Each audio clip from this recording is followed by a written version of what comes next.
before Trump, the ideal Democratic politician was somebody who went to Harvard and then Yale Law School and then worked at Goldman Sachs and then moved to McKinsey, like Pete Buttigieg basically did, a sort of amalgam of everything I just said.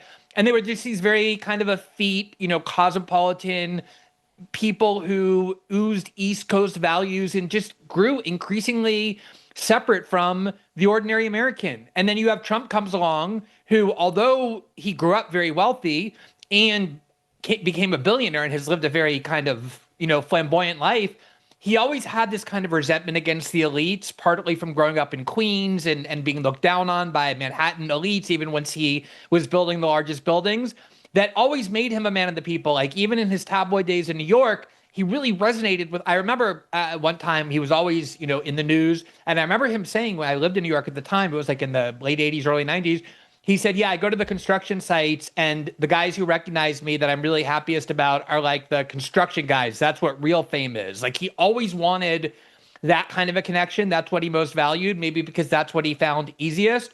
And Democrats are now in this situation where they're trying so hard to replicate it, but all they know how to do is like mimic it like a monkey. Like they curse more.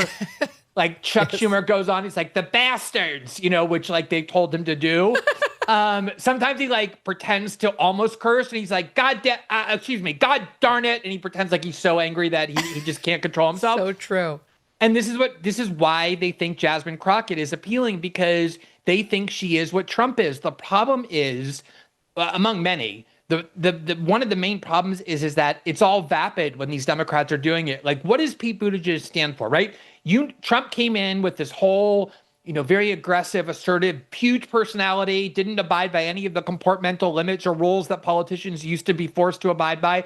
But he had a very clear set of political beliefs. Love him or hate him, immigration, trade, U.S. foreign policy, war, the unfairness of how America is treated by other countries. It was a very, tough on crime. These were things that were like the bedrock of his worldview.